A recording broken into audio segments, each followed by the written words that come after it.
الشيطان الرجيم بسم الله الرحمن الرحيم الحمد لله رب العالمين وكفى والصلاة والسلام على نبي المصطفى أشهد أن لا إله إلا الله وحده لا شريك له وأشهد أن محمدا عبده ورسوله لا نبي بعد اللهم صل وسلم وأنعم وأكرم على هذا النبي الكريم محمد sallallahu alaihi wasallam wa ala alihi wa sahbihi ajmain.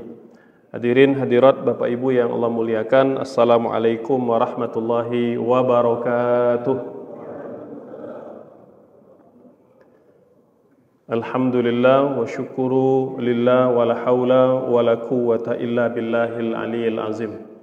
Bapak Ibu yang Allah muliakan, insyaallah pada pagi ini kajian kita membawa tema adab-adab di dalam berdoa.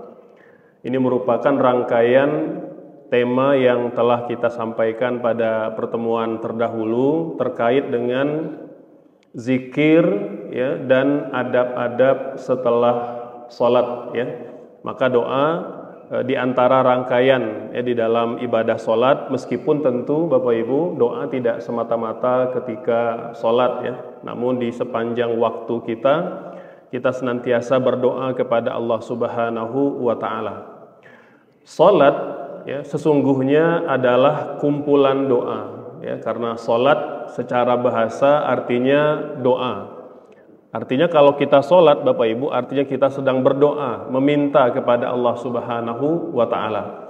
Nah, namun rangkaian adab-adab berdoa ini lebih spesifik ya. Artinya kalau sholat tidak semata-mata doa, ada tasbih ya, ada tahmid, ada takbir, maka dalam doa ini lebih khusus ya. Artinya kita meminta kepada Allah Subhanahu wa Ta'ala. Berdoa Bapak Ibu sejatinya adalah ibadah. Jadi doa itu adalah ibadah kita kepada Allah Subhanahu wa Ta'ala, seperti mana yang Allah firmankan dalam Al-Quran, Ud'uni astajib lakum. Berdoalah kepadaku maka aku akan perkenankan permintaan kalian ya. Nabi bersabda dari sahabat bernama Nu'man bin Bashir, kata beliau, Nabi bersabda, inna du'a huwal ibadah. Jadi doa itu kata Nabi adalah ibadah.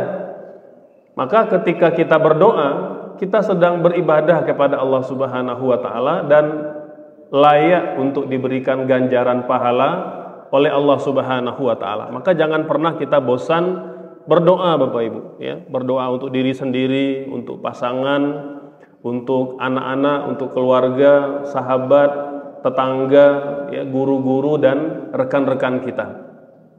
Kemudian berdoa dalam rangka memurnikan tauhid, gitu. Karena Allah ini kata Nabi Bapak Ibu itu maha pencemburu, lebih pencemburu dibanding seorang suami atau istri kepada pasangannya, gitu. Maka Allah ini suka untuk kita meminta, ya. Allah berfirman di dalam surah Ghafir ayat 14, fad'ullaha mukhlisina lahuddin. Ya. Kata Allah, berdoalah kepada Allah dengan penuh keikhlasan semata-mata untuknya. Gitu. Jadi kalau kita meminta berdoa ya hanya kepada Allah. Kita tidak meminta kepada makhluk. Ya. Dalam hadis yang lain Nabi juga bersabda, idasta'anta fasta'in billah. Kalau minta tolong, minta tolonglah kepada Allah. Jadi jangan kepada makhluk, tapi memintalah kepada Khalik, yaitu yang menciptakan makhluk. Dan di antara ayat yang kita baca Bapak Ibu, minimal 17 kali sehari semalam potongan dari surah Al-Fatihah. Kita bahkan declare ya, mengumumkan kepada Allah, ya Allah, iyyaka na'budu, hanya kepada Engkau kami mengabdi, kami menyembah, kami beribadah. Wa iyyaka nasta'in, dan hanya kepadamu pula lah kami meminta. Jadi jangan sampai Bapak Ibu tiap hari kita katakan kalimat ini, ya Allah hanya kepada Engkau kami menyembah, kami menghambakan diri, dan hanya kepada Engkau pula lah kami meminta. Tapi dalam realitanya kita kadang-kala banyak meminta kepada makhluk. Meskipun memang tidak pada level membatalkan keimanan kalau kita semata-mata meminta tolong, ya. Namun Bapak Ibu, kita tak boleh menyandarkan diri kepada makhluk. Seperti mana di antara sifat atau nama-nama Allah itu adalah As-Samad. As-Samad itu tempat bergantung atau zat yang menjadikan dirinya tempat bergantung makhluk. Jadi jangan sampai kita menggantungkan hidup kita kepada siapapun selain Allah. Mohon maaf, hatta seorang istri kepada suami. Ya, jangan pernah menggantungkan diri, ya, kita kepada pasangan kita, baik istri kepada suami atau sebaliknya. Ya, apalagi dalam urusan nafkah, gitu. Ya, artinya kita menggantungkan diri dalam arti kita sangat bergantung kepada suami, gitu. Ya, meskipun memang seorang suami yang soleh tahu di antara tanggung jawab yang Allah bebankan kepada para suami adalah nafkah, gitu. Tapi seorang istri tidak menggantungkan diri kepada suaminya, gitu. Ya, apakah suaminya kaya atau miskin, gitu. Ya, karena sejatinya yang memberi kita makan, yang memberi kita minum itu adalah Allah Subhanahu wa Ta'ala. Berdoa juga menjauhkan diri dari kesombongan, Bapak Ibu. Jadi kalau kita berdoa itu arti kita merasa butuh kepada Allah, ya, merasa kita ini memerlukan Allah, dan itu akan menjauhkan kita dari kemurkaannya. Nabi bersabda pada hadis Imam Ahmad dan At-Tabrani an Abi Hurairah, dari sahabat Nabi bernama Abu Hurairah, qala Rasulullah sallallahu alaihi wasallam, man la yas'alhu yaghdab alaih. Siapa yang tak berdoa, tak meminta kepada Allah, Allah marah kepadanya. Gitu. Jadi kalau kita kan terbalik, Bapak Ibu. Ya, kalau dimintai tolong oleh manusia kita kadang-kala marah, tapi Allah justru sebaliknya. Kalau ada hamba yang tidak berdoa, yang tidak meminta kepadanya, Allah marah kepadanya. Ya, seolah-olah kita sudah tidak membutuhkan Allah. Ya. Nah, ini diantara hal penting yang kemudian perlu kita pahami. Selanjutnya, ya, Nabi juga mengatakan bahwa di antara senjata ampuh seorang mukmin itu adalah doa. Ad-du'a silahul mu'min. Doa itu senjata seorang mukmin. Ya. Jadi kalau kita berhadapan dengan suatu kemungkaran, ya, dengan suatu kejahatan yang menimpa kita atau menimpa saudara kita, kita tak mampu untuk menahan itu misalnya, tak mampu menyelamatkannya, membelanya, maka doa merupakan senjata setiap mukmin. Ad-du'a silahul mu'min, gitu. Begitu pula dalam kehidupan kita sehari-hari, Bapak Ibu, banyak sekali persoalan-persoalan yang kita hadapi kadangkala itu di luar jangkauan kita.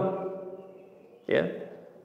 Artinya kita sudah tidak tahu, ya, ikhtiar apa lagi yang dapat kita upayakan, maka waktu itulah kata Allah, ya, fa idza azamta fatawakkal 'ala Allah, ya, maka perbanyaklah doa, gitu, ya. Dan kata para ulama, ad-du'a yasna'ul ajaib. Nah, doa itu banyak menciptakan keajaiban, Bapak Ibu. Jadi kalau kita ingin melihat mukjizat, ya, dalam tanda kutip pada zaman sekarang, karena mukjizat sudah berakhir dengan wafatnya Rasulullah SAW, maka tidak lagi ada mukjizat di masa sekarang. Yang ada karomah, ya, irhas dan lain-lain yang berlaku kepada orang-orang beriman. Tapi kalau mukjizat itu hanya berlaku pada masa kehidupan Nabi dan Rasul. Nabi wafat sebagai Nabi yang terakhir, maka tidak akan terjadi lagi mukjizat, gitu. Nah, kata ulama, doa itu antara perkara yang dapat menciptakan banyak keajaiban. Ya. Dulu Nabi Zakaria, Bapak Ibu, ya, meskipun beliau seorang nabi, tapi beliau manusia biasa. Ya, puluhan tahun hidup berumah tangga, belum dikaruniai seorang putra. Ya, dia sudah sangat tua. Istrinya diponis mandul oleh tabib atau dokter ketika itu. Maka tidak ada harapan untuk punya keturunan secara logikanya. Ya, kemudian dia datang, ya, melihat, ya, salah seorang keluarganya yang ternyata memiliki rezeki dari Allah Subhanahu wa taala. Dalam beberapa asar dikatakan beliau menemui Maryam.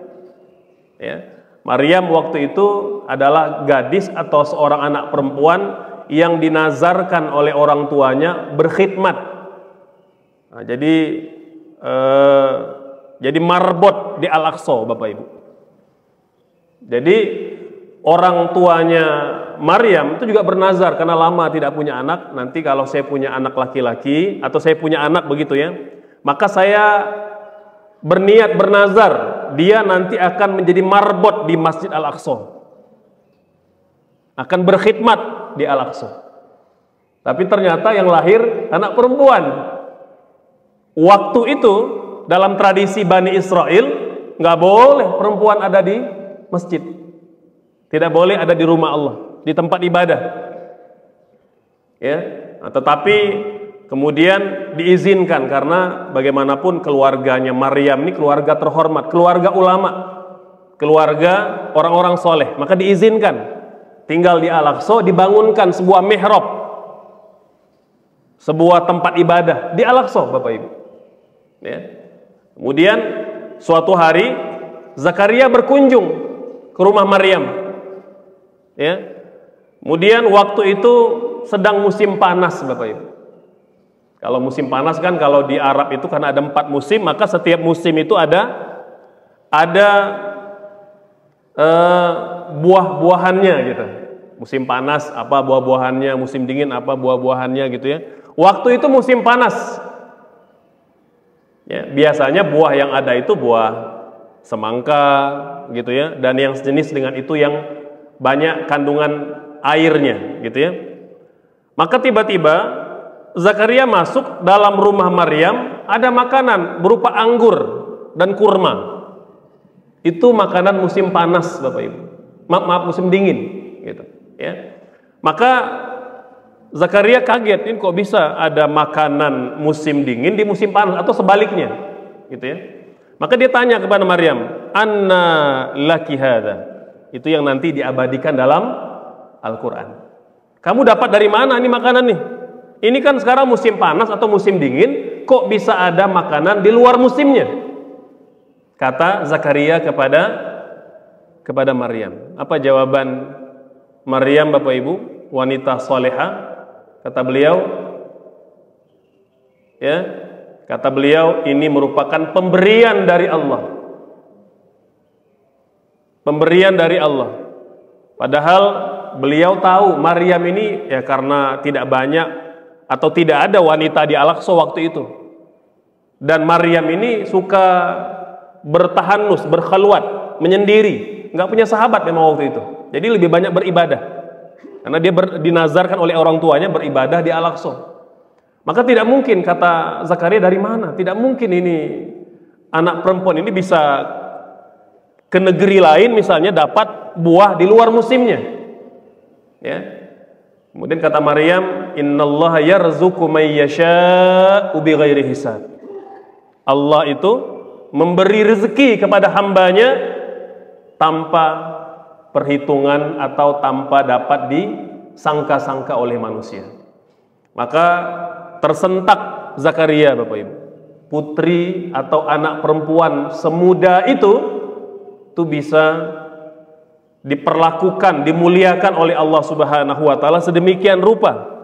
Maka beliau pun berdoa, Nabi Zakaria itu, "Ya Allah, jika Engkau mampu mengantarkan makanan kepada Maryam, makanan di luar musimnya, maka Engkau tentu lebih mampu ya memberikan aku keturunan walaupun aku sudah tua dan istriku mandul." Itu yang diulang-ulang oleh Nabi Zakaria, Bapak Ibu.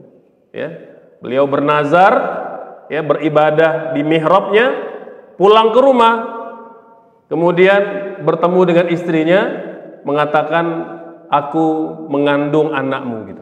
Subhanallah. Ya, padahal kata ulama tafsir istri beliau waktu itu umurnya 90 tahun lebih. Nenek-nenek sudah. Subhanallah. Tapi Allah berkehendak Bapak Ibu. Ya. Nah, ini tentu menjadi hal penting untuk kita juga maknai Bapak Ibu sekalian, bahwa doa itu senjata orang beriman.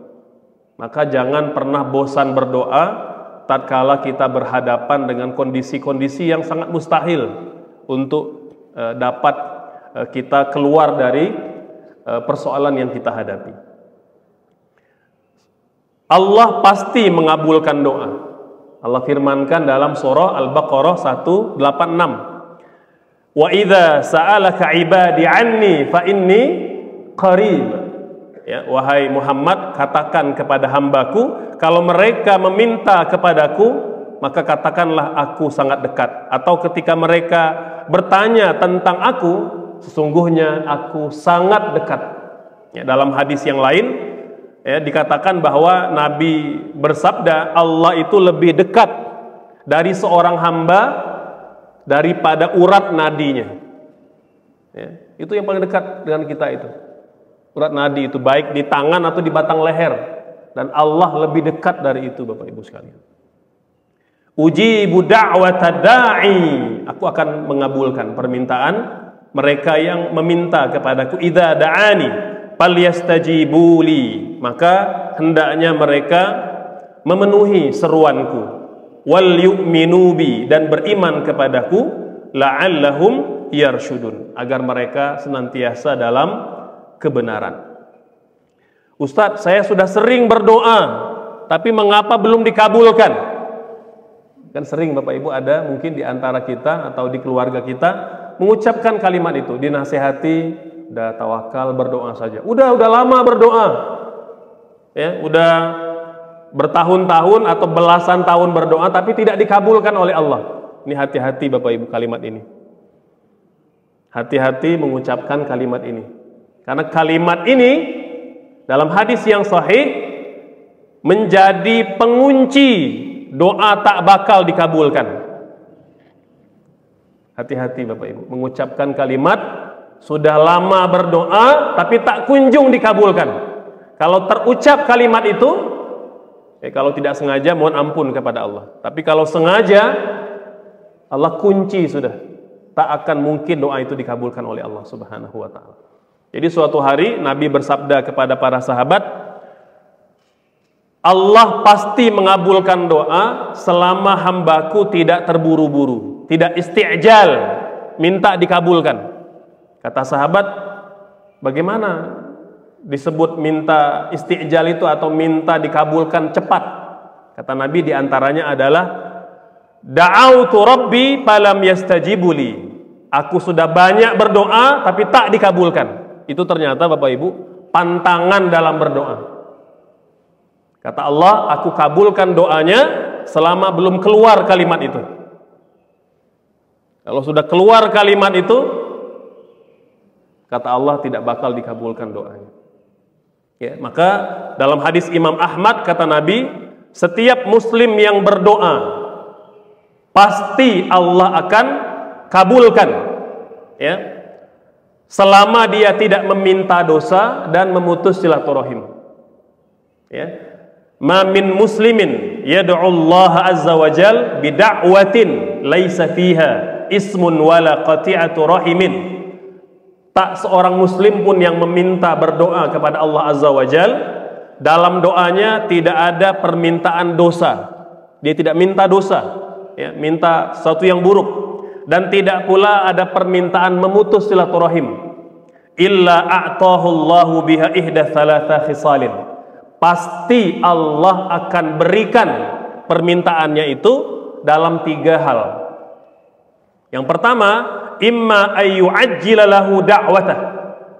Jadi kata Allah, yang pertama boleh jadi nih, yang kita minta Bapak Ibu apapun itu, satu kemungkinan yang pertama Allah langsung kabulkan. Itu nanti istilah doa yang mustajab. On the spot langsung Allah kabulkan. Ya, seperti mana doa Nabi Zakaria tadi. Itu nggak nunggu lama Bapak Ibu. Langsung Allah kabulkan. Ya. Nah, ini kemungkinan yang pertama. Kemungkinan yang kedua, wa imma an yudakhiraha lahu fil akhirah. Allah simpan permintaan kita itu untuk hari yang lebih penting, yaitu di akhirat.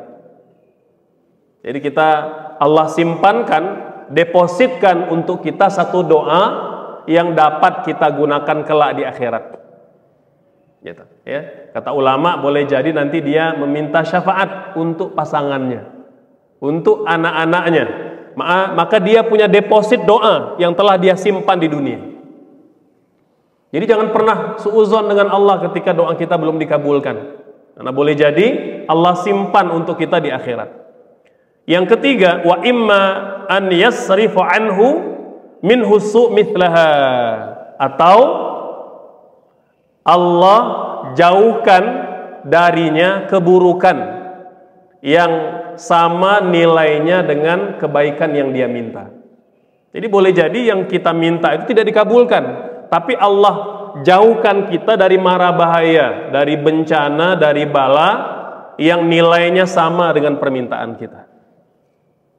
Maka tidak pernah kemudian kita merasa ragu, ya, dan bimbang bahwa Allah pasti mengabulkan doa kita. Bapak Ibu yang Allah muliakan, ulama menghimpun ada setidaknya 12 adab di dalam berdoa. Ya. Ada banyak atau lebih dari 12 kalau kita mau himpunkan lebih detail, tapi 12 ini minimal. Itu ada dalam doa-doa kita. Ya. Yang pertama, berdoalah dengan mengangkat kedua tangan.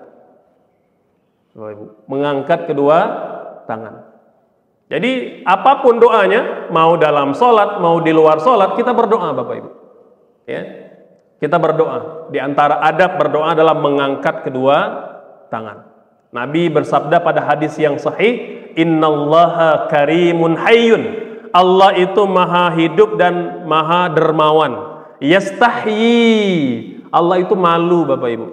Malu idza rafa'a ar-rajulu yadayhi. Kalau ada hamba yang berdoa lalu mengangkat kedua tangan, ayyaruddahuma sifran khaibataini. Lalu tangannya turun sementara doa hamba itu belum dikabulkan. Allah malu, Bapak Ibu. Kalau ada hamba berdoa mengangkat kedua tangan lalu tangannya turun sementara doanya belum dikabulkan, maka angkatlah kedua tangan dengan penuh harap kepada Allah tatkala kita berdoa. Ya. Kemudian Nabi juga bersabda pada hadis Abu Daud, idza sa'altumullaha fas'aluhu bibutuni akiffikum atau akuffikum, ya. Kalau kalian berdoa, maka berdoalah dengan telapak tangan. Nah, begitu, ya. Jadi seperti kita meminta, gitu ya. Kan anak-anak kita kan kalau minta kan begini ke orang tuanya. Sama juga kita meminta kepada Allah dengan telapak tangan. Gitu. Selanjutnya, tangannya terbuka dan diangkat setinggi bahu. Nah, itu begitu Bapak Ibu. Nabi biasanya berdoa mengangkat setinggi bahu. Mohon maaf, nah, jangan taruh di paha, Bapak Ibu. Itu kurang terlihat kesungguhan kita, ya, kefakiran kita kepada Allah, gitu ya. Tunjukkan kesungguhan kita. Abaikan orang mau lihat, orang tidak suka, orang mungkin tidak biasa, nggak ada masalah. Yang penting kita diajarkan Nabi berdoa mengangkat kedua tangan dari sebatas bahu. Ya, nah, terkait dia mau rapat, mau renggang, itu ulama khilaf, Bapak Ibu, gitu ya. Nah, kalau Imam Malik renggang, Imam Ahmad rapat, Imam Syafi'i rapat renggang boleh. Nah, begitu. Nah, jadi bahkan Nabi, Bapak Ibu, pada perang Uhud itu kadangkala beliau mengangkat tangan tinggi sekali, sampai-sampai kata para sahabat, kami melihat putihnya ketiak Nabi. Itu saking tingginya beliau berdoa. Nah, itu dalam kondisi-kondisi yang memang kita sangat berharap Allah mengabulkan permintaan kita, terutama permintaan yang kita minta disegerakan. Itu begitu Bapak Ibu. Jadi jangan terlihat tidak serius, tidak sungguh-sungguh ketika berdoa itu. Ya. Kata Nabi, Allah tidak akan mengabulkan doa orang yang hatinya lalai dan tak bersungguh-sungguh. Jadi kalau selama ini kita tidak dikabulkan permintaannya karena boleh jadi adabnya tidak dipraktekkan. Ya. Jadi terbuka dan angkatlah setinggi bahu, itu minimal gitu ya. Jadi jangan lagi setelah ini berdoa Bapak Ibu itu di paha taruhnya gitu ya. Tidak terlihat, itu kita sedang meminta kepada Allah gitu ya.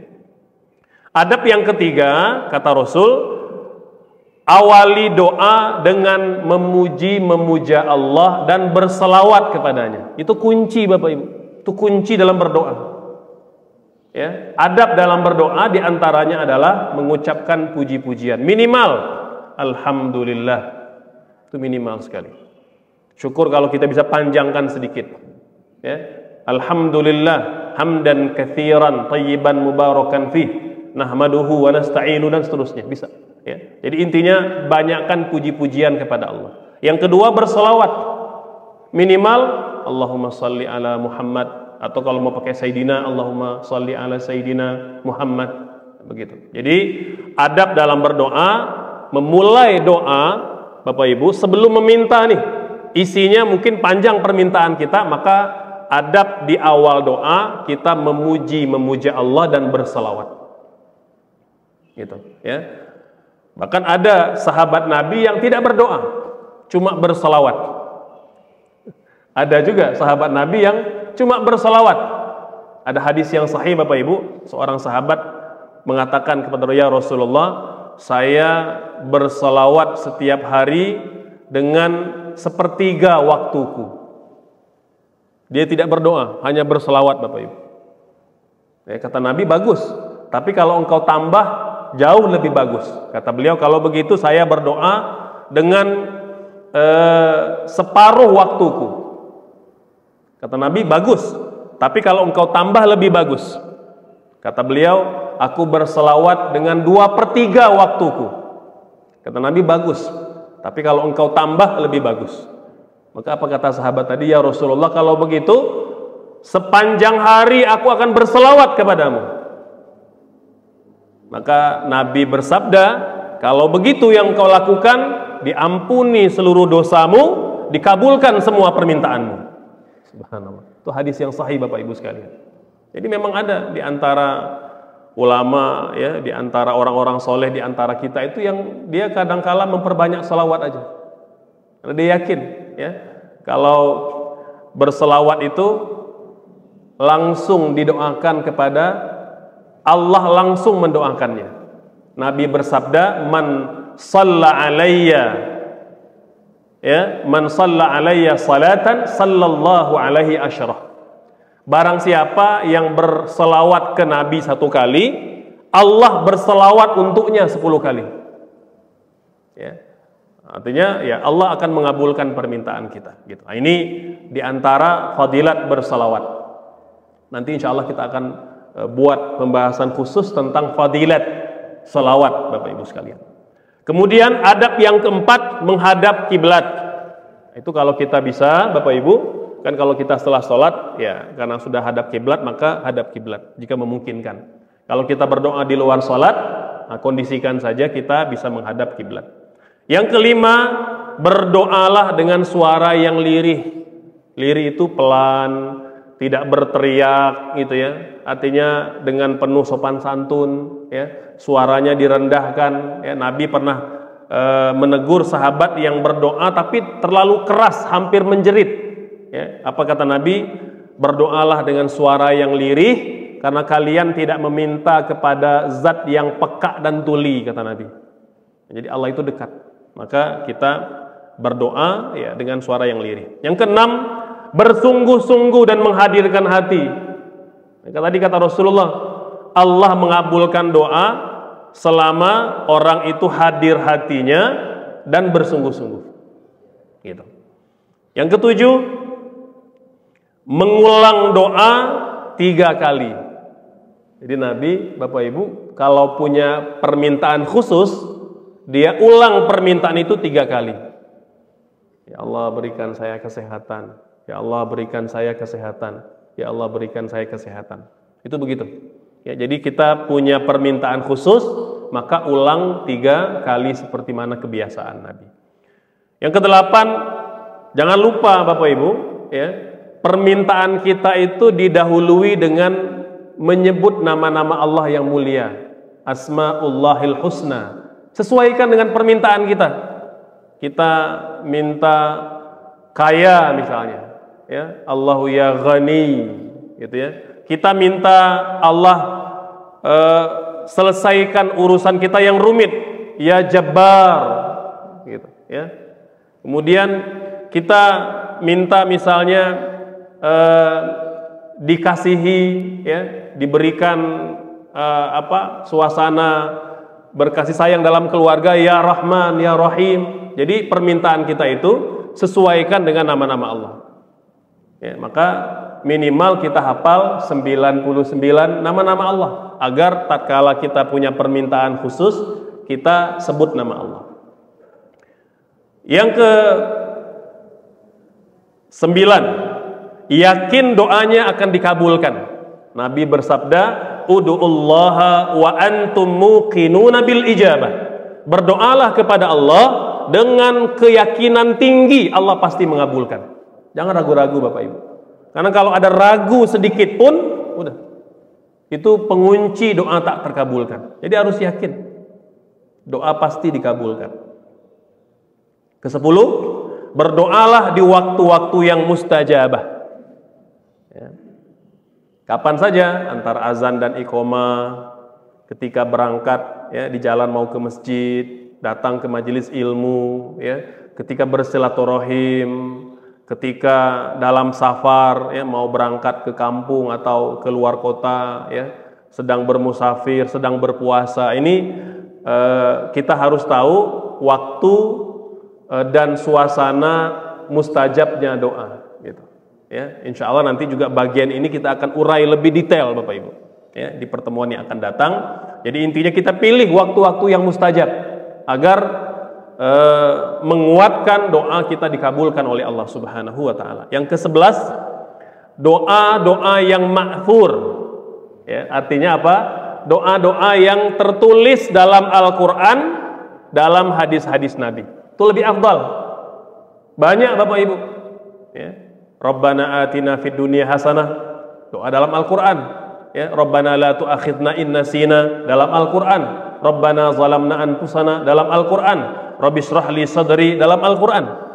Jadi perbanyak mengambil doa dari Al-Qur'an dan dalam hadis-hadis Nabi yang Nabi ajarkan, perbanyak. Ustaz, tapi saya mengamalkan doa diberi orang tua, boleh. Mengamalkan doa diberikan guru kita, para kiai-kiai, ulama-ulama kita, boleh.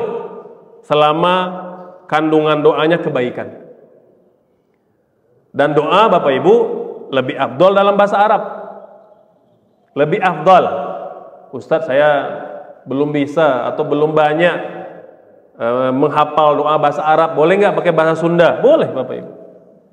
Ya, Allah kan paham semua bahasa, gitu. Ya, jadi terserah kita mau pakai bahasa apapun, tapi kalau bisa kita hafalkan doa yang diajarkan dari Al-Quran dan dalam hadis Nabi dengan doa-doa yang maksur. Yang terakhir Bapak Ibu sekalian, jangan lupa ini adabnya.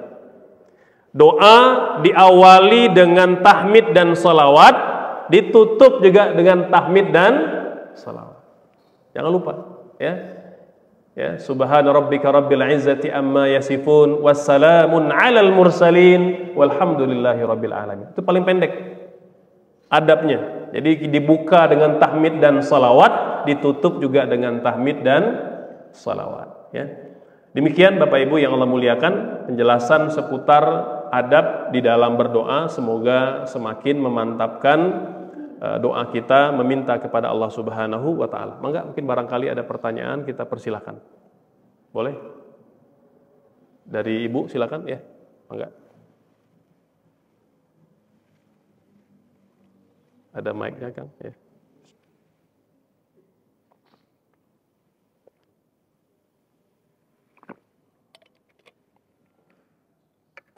Ya, silakan Ibu. Mic-nya.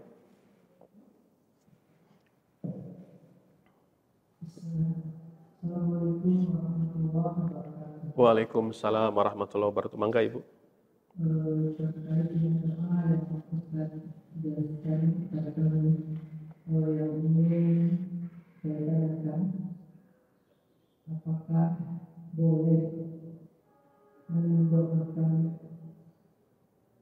keburukan kepada pemimpin yang boleh kepada rakyatnya.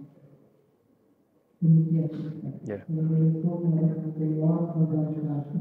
Waalaikumsalam warahmatullahi wabarakatuh. Ada yang lain? Masih ada tambahan? Oh ya, ya, mangga Ibu. Nanti baru kita ke Bapak. Ya. Ini udah sekalian ya. Assalamualaikum warahmatullahi wabarakatuh. Ustaz, bagaimana hukumnya kalau kita berdoa dengan 5 aliran agama? Misalkan banyak tuh yang Kristen, Buddha dan seperti itu. Bagaimana kita, apakah kita akan mengaminkan mereka atau belum? Terima kasih. Ya, kita jawab dulu ya. Yang pertama, Bapak Ibu sekalian, boleh atau tidak kita mendoakan orang yang zalim? Ya, mungkin orang yang menzalimi kita, ya, orang-orang di sekitar kita, atau mungkin pemimpin-pemimpin kita, gitu ya. Nah, Bapak Ibu sekalian, dalam bab ini ulama punya beberapa pandangan, gitu ya. Pandangan yang pertama, ya, bahwa tatkala itu didoakan secara personal dan tidak terbuka, boleh, tidak ada masalah. Jadi kalau kita mendoakan di rumah gitu ya, karena kita merasa terzalimi, boleh Bapak Ibu sekalian. Karena Nabi bersabda, wattaqi da'watal mazlum. Waspadalah, takutlah kalian didoakan oleh orang-orang yang kalian zalimi. Artinya Nabi tahu itu, ada orang-orang yang mendoakan keburukan untuk orang lain gitu. Ya. Jadi kalau disampaikan pada ruang tertutup dalam doa-doa kita secara personal, maka secara umum ulama memperbolehkan. Selama dia tidak diisytiharkan, dia tidak diumumkan, dia tidak dipublikasikan. Ya, itu hak siapapun Bapak Ibu sekalian. Gitu ya. Nah, yang kedua, bagaimana kalau doa yang diisytiharkan, doa yang dipublikasikan? Maka ulama punya beberapa pandangan. Ada yang mengatakan boleh, ada yang mengatakan tidak boleh. Ya, yang mengatakan boleh, gitu ya, bahwa Nabi juga pernah mendoakan kehancuran kepada begal-begal yang ada di sekitar Madinah ketika ada 70 orang sahabat yang dibunuh, Bapak Ibu. Jadi dijebak. Ada orang yang pura-pura masuk Islam, datang menjumpai Nabi, ya Rasulullah, tolong kirim kepada kami guru-guru Al-Quran.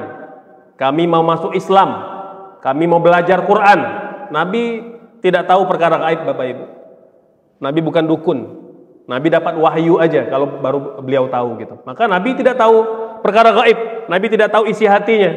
Nabi husnuzon aja. Beliau siapkan 70 orang sahabat, para penghafal Quran semua, guru-guru Quran dikirim ke daerah itu. Ternyata mereka dijebak, semuanya dibunuh Bapak Ibu. Nabi marah murka luar biasa. Itu yang nanti dikatakan Nabi mendoakan kehancuran untuk kaum itu selama 30 hari berturut-turut. Nah, ini pendapat ulama yang mengatakan boleh kalau kita mendoakan kehancuran, keburukan untuk seseorang. Nah, pendapat yang kedua mengatakan tidak boleh. Karena tadi ya, Nabi mengatakan jangan meminta keburukan. Gitu ya. Madama la yas'alu itsman. Nah, jadi suatu perbuatan yang buruk, gitu ya. Jadi tidak misalnya ya Allah tolong matikan dia, nah, gitu ya. Ya Allah tolong permalukan dia. Nah, itu pendapat yang kedua mengatakan tidak boleh. Kecuali kalau memang dia pemimpin di komunitas itu. Jadi mungkin dia ulamanya ya, atau pemimpin spiritualnya boleh. Seperti mana kata ulama ketika memahami mengapa Nabi mendoakan, karena beliau pemimpin waktu itu. Nah, dia rakyatnya dizalimi, dianiaya, maka dia mendoakan orang yang menzalimi rakyatnya. Gitu. Nah, jadi dibatasi Bapak Ibu ya, agar dia tidak menimbulkan fitnah, gitu ya. Nah, kemudian yang ketiga pendapat yang mengatakan boleh, tetapi tidak dengan kalimat-kalimat yang vulgar. Ya. Contoh yang sering dibaca oleh para ulama, doanya seperti ini. Allahumma arina ya fihim ayatuka, gitu ya. Ya Allah, tunjukkan kepada kami tanda-tanda kebesaranmu atas mereka. Nah, begitu. Jadi minta juga, jadi sudah geram misalnya gitu ya. Minta orang ini dihukum tapi kalimatnya diperhalus gitu kira-kira. Ya Allah, tunjukkan kebesaranmu kepada kami ke atas mereka. Itu begitu. Nah, ini pendapat yang ketiga, Bapak Ibu sekalian, ya. Jadi intinya bahwa memang dalam mendoakan keburukan untuk orang lain, ulama setidaknya punya 3 pendapat tadi, gitu, ya. Nah, dalam dunia sosial media ini, ya, saya menyarankan, ya, tidak apa-apa kalau kita ingin mendoakan seseorang dengan keburukan, tapi adabnya jangan disebut namanya, gitu ya. Jadi ya cukup mungkin pada kalimat-kalimat yang umum. Ya Allah, hukumlah mereka yang menzalimi kami, yang mempersulit kami, yang menganiaya kami. Itu begitu Bapak Ibu, ya. Jadi itu diantara adab-adab yang memang diajarkan oleh Nabi, ya, diajarkan oleh para sahabat dan para ulama. Kemudian yang kedua tadi doa untuk non-muslim. Umumnya Bapak Ibu, kita boleh berdoa untuk non-muslim, boleh. Nah, doa-doa yang kita harapkan mereka itu mendapat hidayah, ya, baik langsung atau tidak langsung. Ya, dulu saya sering ngobrol dengan teman saya ketika masih sekolah kuliah dulu, ketemu yang non-muslim, itu karena sudah akrab ya bercanda aja. Semoga Allah membuka hatimu masuk Islam. Dia nggak marah Bapak Ibu. Dia nggak marah gitu ya. Nah, jadi boleh kita mendoakan hidayah. Yang kedua, boleh mendoakan kesehatan. Semoga Allah, kalau dia sakit, ya Allah tolong, semoga Allah menyembuhkanmu. Boleh, ya. Yang tidak boleh itu adalah ketika kita mengucapkan kalimat-kalimat yang khusus, itu nggak boleh. Contoh, ucapan salam Bapak Ibu. Ucapan salam, ya, sebagian besar ulama tidak memperbolehkan. Terutama diucapkan oleh orang awam. Nah, jadi kita itu dilarang memulai ucapan salam kepada non-muslim, mohon maaf. Ya. Nah, tapi kalau dia yang memulai salam, dia non-muslim nih, kan salam ini sudah jadi seperti kebiasaan gitu ya. Ada tetangga kita non-muslim, Assalamualaikum Bu Haji. Nah, itu gimana jawabannya? Wa alaika atau wa alaiki, boleh begitu. Jadi tidak disempurnakan kalimat, itu adabnya Bapak Ibu. Jadi kita tidak, kalau untuk non-muslim, kita tidak mendahulukan ucapan salam tadi. Ya, tapi kalau mereka memberi salam dulu dengan Assalamualaikum, kita balas dengan wa alaiki. Jangan tambah salamnya. Ya, karena salam itu khusus Bapak Ibu hanya untuk muslim saja. Ustadz, bagaimana kalau ucapan selamat pagi? Boleh. Itu karena itu dia tradisi, bukan bagian dari syariat. Dia kebiasaan aja. Selamat pagi, pagi Bu, sore, gitu ya, boleh. Itu kalimat-kalimat yang umum tuh boleh. Itu tidak ada masalah, gitu ya. Nah, jadi boleh nggak Ustadz kita pakai doa-doa untuk dari agama lain? Ya tidak. Kita hanya menggunakan doa yang diajarkan dalam agama kita. Kita tidak pakai kalimat-kalimat yang lain gitu ya. Mohon maaf, kan ada kalimat haleluya gitu misalnya gitu ya. Ada shalom gitu ya. Itu jangan diucapkan. Ya, jangan. Kita sudah punya salam yang terbaik diajarkan oleh Allah dan diajarkan oleh Rasulullah Sallallahu Alaihi Wasallam. Demikian ya. Maka tadi Bapak dari sini silakan. Ya. Waalaikumsalam warahmatullahi wabarakatuh.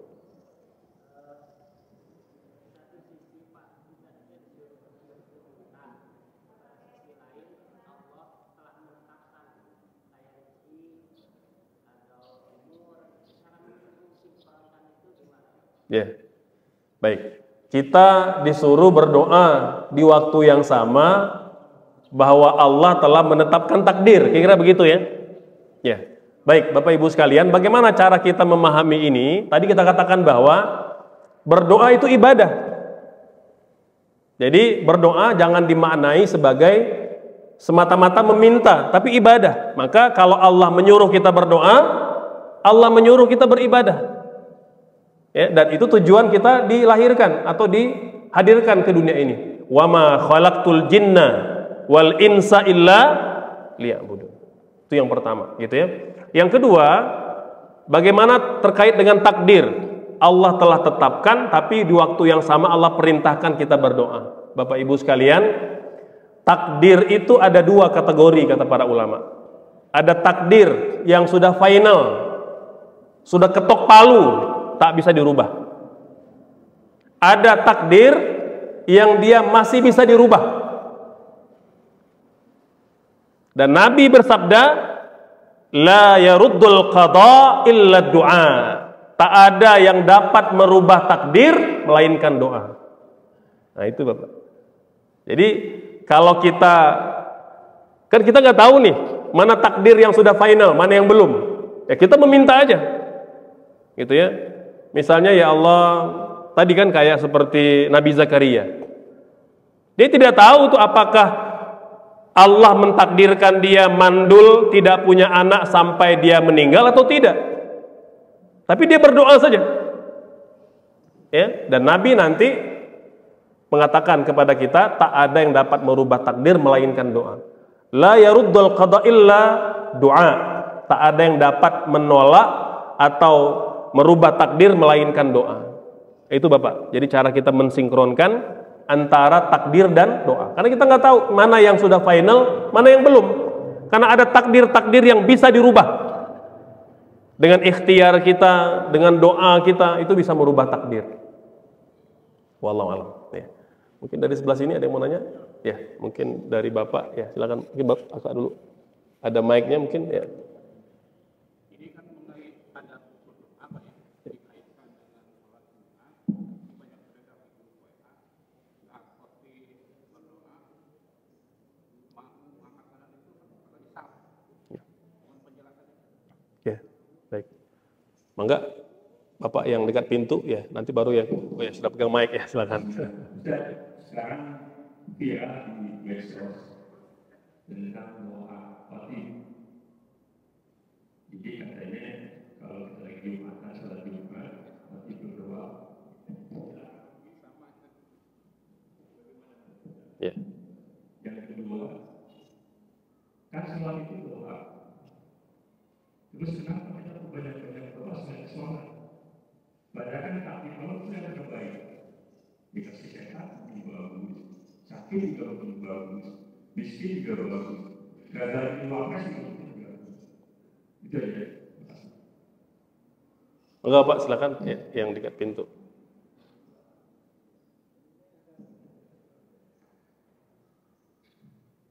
Assalamualaikum warahmatullahi wabarakatuh. Waalaikumsalam warahmatullahi wabarakatuh. Ini doa dalam usaha. Karena sekarang Allah sudah memberikan satu set rumus lah di dunia ini. Nah, ini tugas kita mencari rumus-rumus itu. Jadi sebelum ketemu rumusnya, ya kita berusaha dulu. Sambil berdoa, berusaha dulu, kemudian berdoa. Kalau ada ketemu. Ya, baik.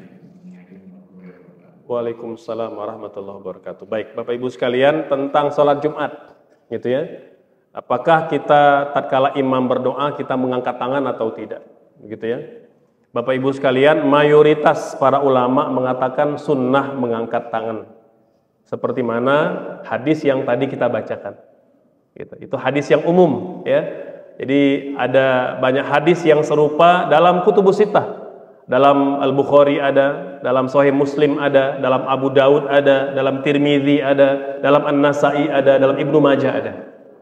Jadi pendapat mayoritas para ulama tatkala kita berdoa mengangkat kedua tangan. Itu pendapat mayoritas para ulama. Tapi Ustaz ada yang memviralkan katanya gitu, tidak mengangkat tangan ketika sholat Jumat.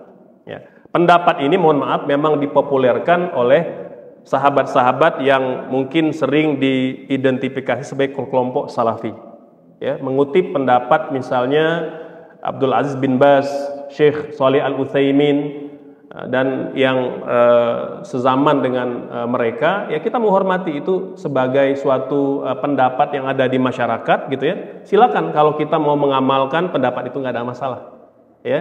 Nah, tapi kita ingin katakan mayoritas para ulama, terutama ulama salaf. Siapa ulama salaf? Imam Abu Hanifah, Imam Malik, Imam Syafi'i, Imam Ahmad. itu mengatakan bahwa dalam berdoa kita mengangkat kedua tangan.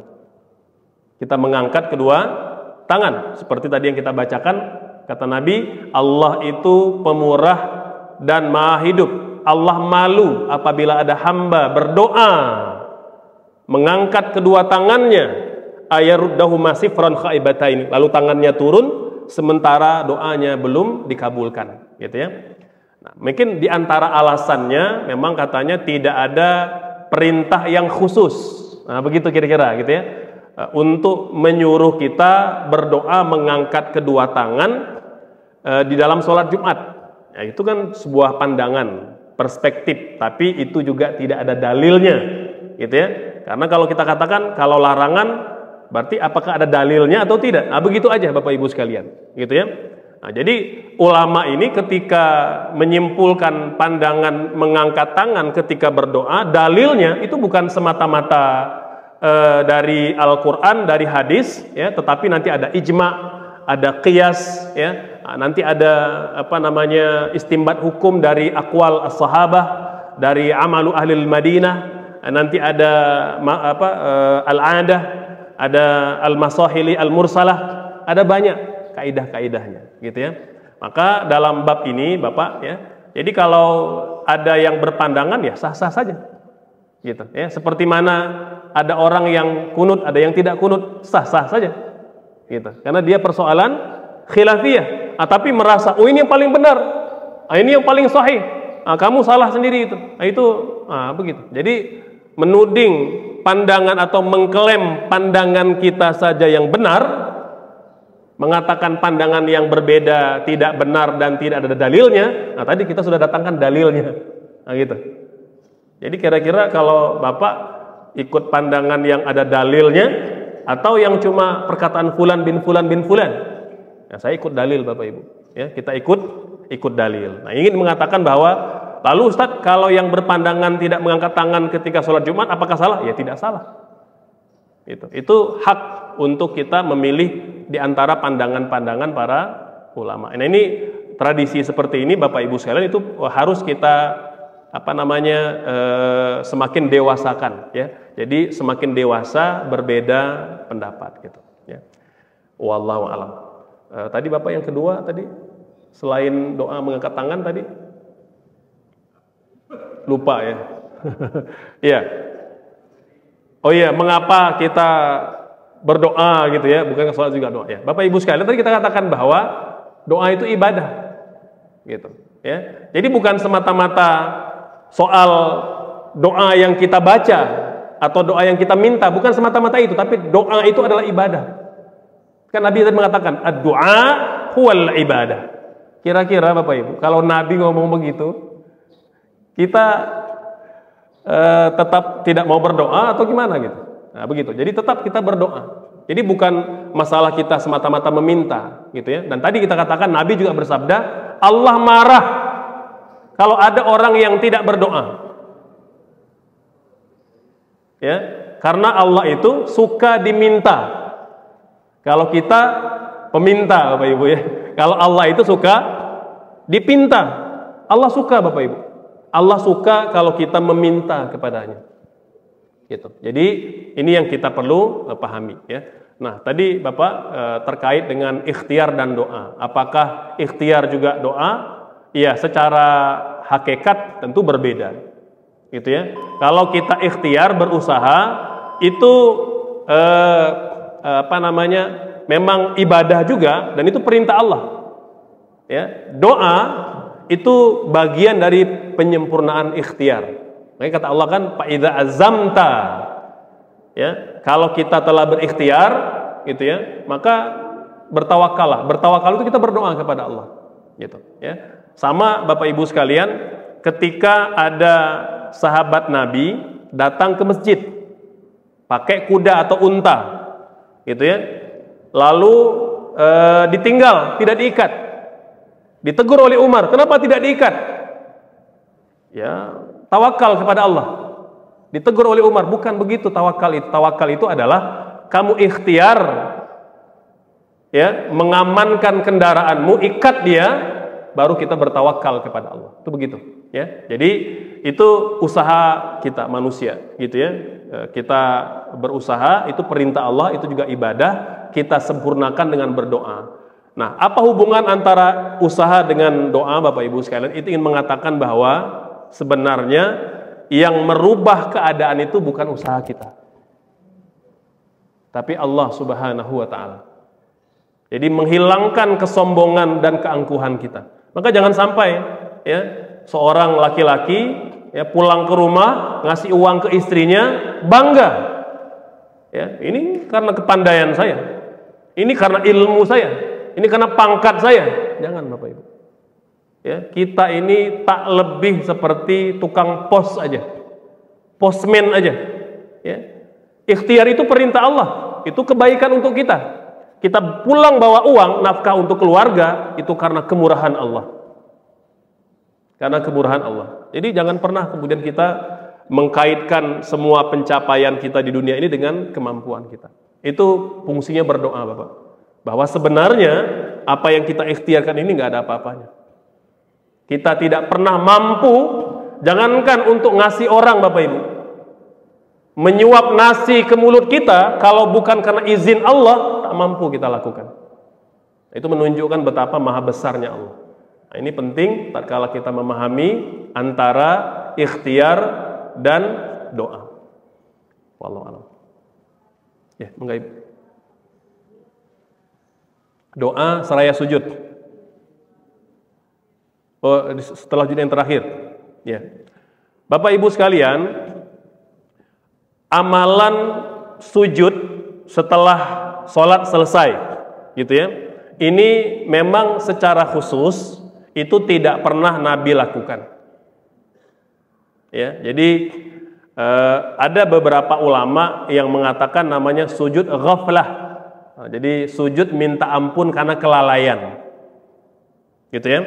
Jadi kita perlu pahami dari dua perspektif, Bapak Ibu sekalian. Yang pertama, bahwa perbuatan itu tidak ada sandarannya, sehingga kita tidak melakukan dengan dalam pemahaman bahwa itu perintah Allah atau perintah Rasul. Ya, tidak secara khusus, gitu ya. Nah, jadi kalau kita melakukan, jangan dianggap seperti kita sholat seperti biasa. Karena kalau sholat itu perintah Allah, perintah Rasul. Tapi kalau sujud setelah sholat, ya, itu bukan syariat, Bapak Ibu. Itu bukan syariat. Jadi kita tahu itu bukan syariat dan tidak diperintahkan. Itu satu. Yang kedua, boleh nggak? Nah, ini tidak. Kalau boleh atau tidak, maka dia tidak ada banyak perspektif.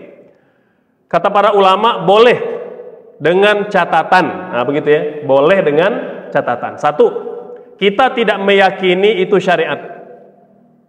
Harus dilakukan. Jadi jangan sampai pokoknya kalau habis sholat harus sujud lagi, jangan sampai begitu. Jadi hanya semata-mata boleh saja, ya, karena memang Nabi bersabda, maukah kalian aku tunjukkan amalan yang kalau kalian lakukan menghapus dosa, mengangkat derajat? Kata sahabat, mau ya Rasulullah. Kata Nabi, alaika bikathratis sujud, perbanyaklah sujud. Nah, dari perspektif itu kata ulama boleh.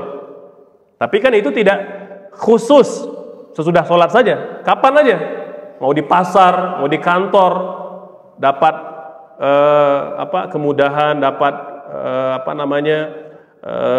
prestasi, sujud, syukur kepada Allah. Jadi tidak khusus sujud yang dilakukan setelah sholat. Ya, jadi itu tidak disyariatkan, tapi boleh kata ulama, selama tidak diyakini sebagai syariat atau tuntutan. Dia boleh-boleh saja, gitu ya. Samalah, Ustadz boleh nggak buka HP setelah sholat? Nah, itu sama itu Bapak Ibu. Boleh apa tidak Bapak sekalian? Ya boleh, asal tidak diyakini habis sholat harus buka HP. Nah, itu begitu. Ya, jadi boleh dalam arti selama kita yakini bahwa dalam rangka ya Allah, mungkin tadi dalam sholat saya sempat lalai, ya, tidak hadir hati saya, ya Allah, semoga sujud saya ini menghapus dosa saya. Itu boleh begitu, ya, asal tidak diyakini sebagai sebuah tuntutan dan syariat. Wallahu a'lam. Ya, masih ada Bapak Ibu? Ya, masih ada satu. Masih ada yang lain? Mungkin terakhir kalau ada. Masih ada? Nah, mungkin yang, oh ya, ada 2 ya. Oke, 2 yang terakhir insya Allah. Mangga Bapak, silakan.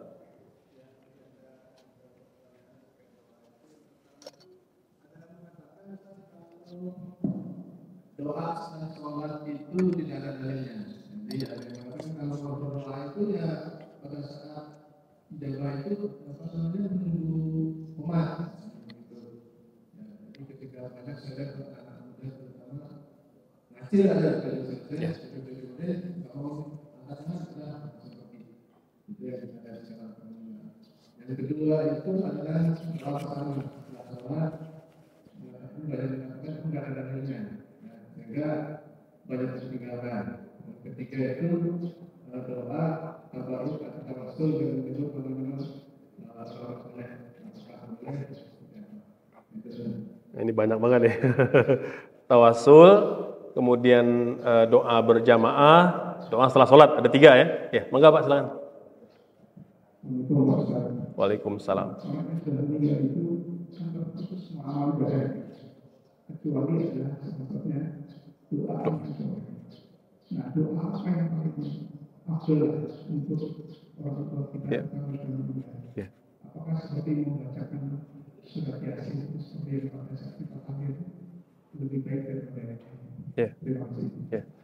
Baik, Bapak Ibu sekalian, pertama doa setelah sholat, apakah disyariatkan atau tidak? Ya. Yang pertama, Bapak Ibu sekalian, memang ada hadis yang dia ambigu dan multi interpretasi.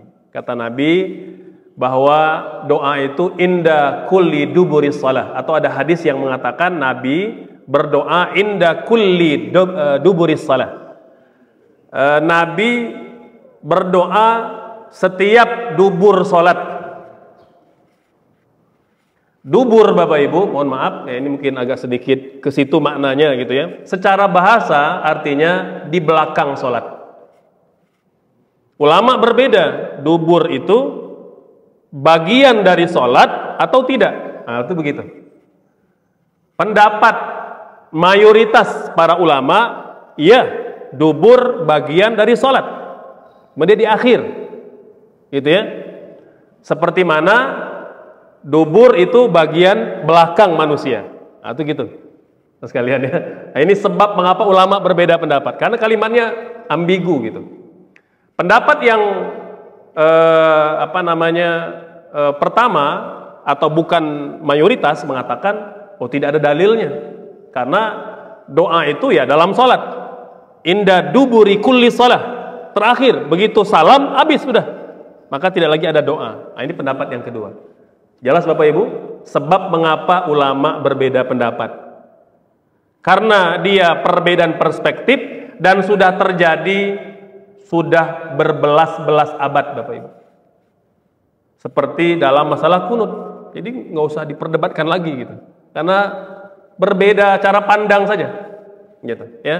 Jadi yang mengamalkan doa setelah sholat silakan, itu pendapat mayoritas para ulama. Yang tidak mengamalkan tidak apa-apa. Karena masing-masing tegak di atas dalil. Dalilnya sama, pemahaman berbeda.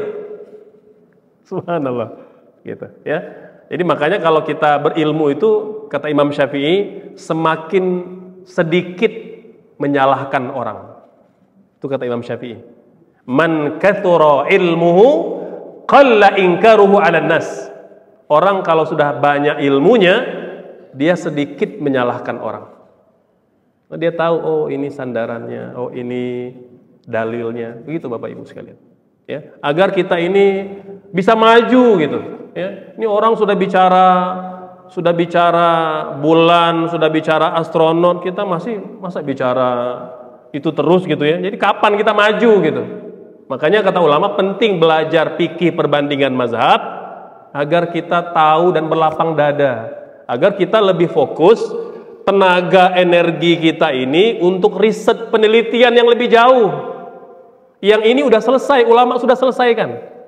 Jadi kenapa ulama yang sudah berabad-abad sudah selesaikan, kita ngeributin lagi? Nah, cuma masalahnya memang yang suka ngeributin yang tidak berilmu gitu. Ya, mohon maaf, ini kan yang lagi baru-baru ini yang lagi rame itu soal PT gitu ya, kan rame itu. Katanya Orang yang bikin PT, perusahaan, karena dia akad syarikah bagi hasil tidak boleh ambil gaji gitu. Itu rame. Saya bilang ini perdebatan yang tidak produktif gitu, ya. Karena dia bukan masalah usul, ya, bukan masalah prinsip, sehingga perbedaan itu ya sah-sah saja. Ya. Boleh memilih pendapat yang tidak ambil gaji silakan, yang mengatakan boleh ambil gaji juga silakan gitu. Nah, cuma di orkestra gitu ya, sehingga umat akhirnya orang harusnya memikirkan hal yang lebih jauh gitu ya. Ini banyak orang kelaparan gitu ya, KDRT meningkat, itu yang kita pikirkan Bapak Ibu. Ini yang hal-hal seperti ini jangan sampai menghabiskan energi kita gitu. Itu yang pertama. Yang kedua, berjamaah. Sama Bapak. Kita udah bahas sebenarnya bab ini pada pertemuan terdahulu ya. Doa berjamaah atau doa sendiri-sendiri itu juga punya dalilnya masing-masing gitu ya.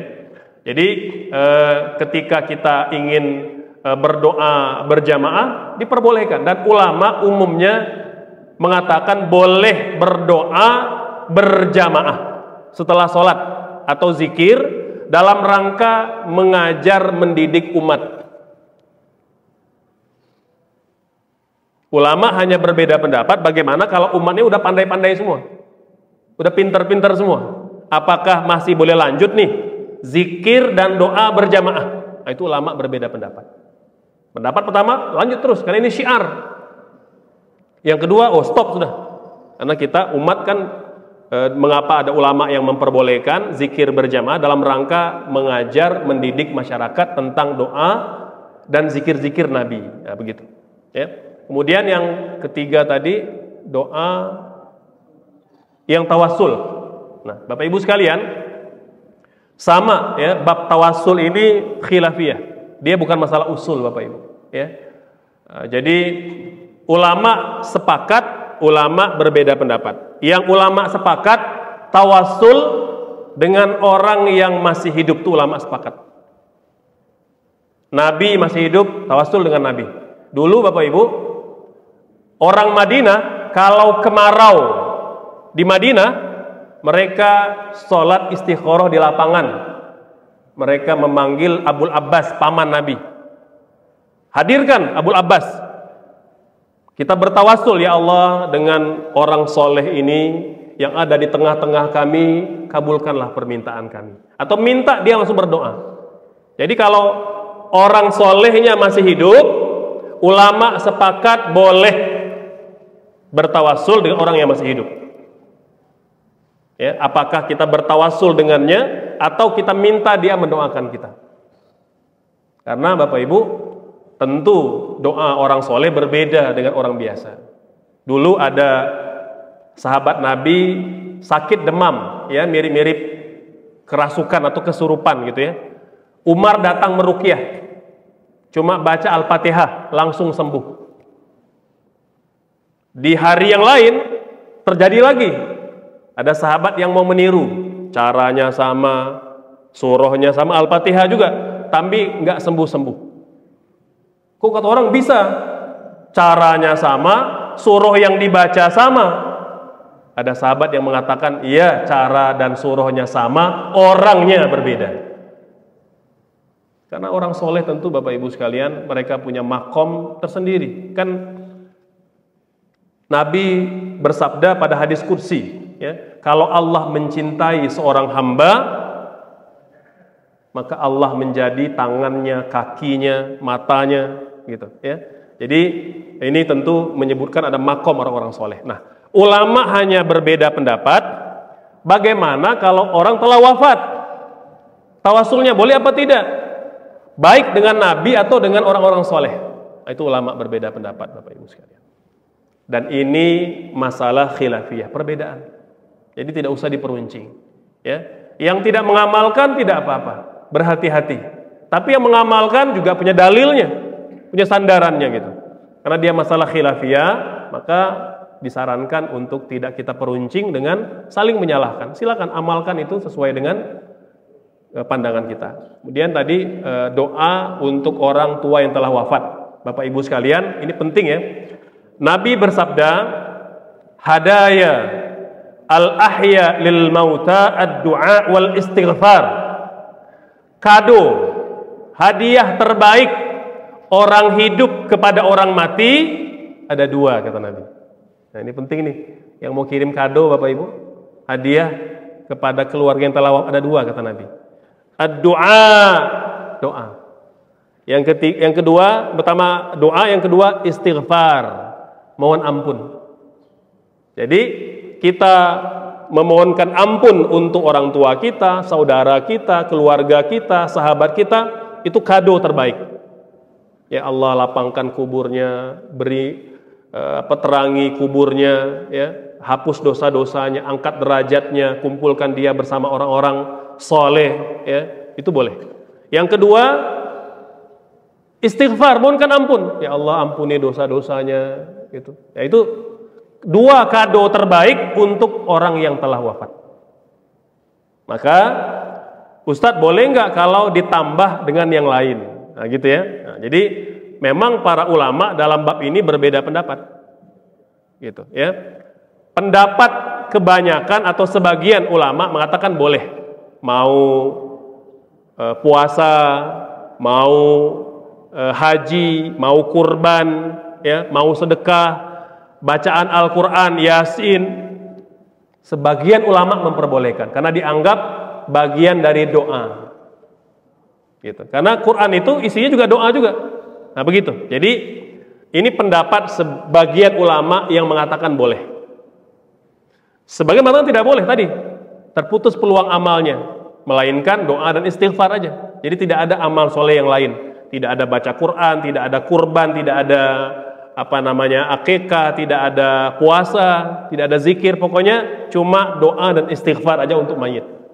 Nah, itu dua pendapat Bapak, dan kedua-duanya tegak di atas dalil, gitu. Sehingga ya kita berlapang dada mengamalkan pendapat manapun yang ingin kita amalkan. Dan saya ikut pendapat yang mengatakan boleh, ya, kita berbuat amal soleh atau membaca surah-surah Al-Quran kepada orang yang telah wafat, gitu ya. Karena dulu juga para sahabat Bapak Ibu itu biasanya ketika ada orang wafat, mereka membacakan Al-Fatihah dan awal Al-Baqarah di bagian kepala mayit dan akhir Al-Baqarah di kakinya, gitu. Bahkan ada sahabat yang berpesan, berwasiat, kalau saya meninggal tolong bacakan pangkal Al-Baqarah di kepala saya dan akhir Al-Baqarah di kaki saya. Maka pendapat ulama yang mengatakan boleh tadi artinya Quran itu punya efek manfaat untuk orang yang telah wafat, ya. Yang kedua, penguat dalilnya Bapak Ibu sekalian, Nabi pernah lewat di dua buah kuburan. Kata Nabi, penghuni dua kubur ini sedang disiksa oleh Allah. Satu, karena kemana-mana suka menyebar berita fitnah. Yang kedua, tidak bersih ceboknya. Itu hati-hati Bapak Ibu. Ternyata siksa kubur itu dapat di antara penyebabnya adalah suka ngegosip, ngeribah, ngatain orang, dan tidak bersih ceboknya. Kata Nabi, tolong ambilkan pelepah kurma, tancapkan di kuburnya. Maka selama pelepah kurma itu masih basah, itu akan meringankan azabnya. Nah, ulama mengatakan karena setiap makhluk Allah itu berzikir, bertasbih, memuji Allah sampai dia layu dan mati. Kata ulama menyimpulkan, jika tasbih tumbuh-tumbuhan saja bermanfaat untuk orang yang telah meninggal, bayangkan jika manusia yang membacanya. Itu begitu Bapak Ibu sekalian, ya. Nah, jadi karena dia masalah perspektif dan istimbat hukum yang diijtihadkan oleh para ulama kita, berlapang dada saja, gitu ya. Demikian Bapak Ibu sekalian penjelasan pada pagi ini. Saya yakin banyak lagi pertanyaan, tapi tolong disimpan dulu. Insya Allah jika umur panjang, kita sehat semua, kita bertemu lagi di pekan depan, ya.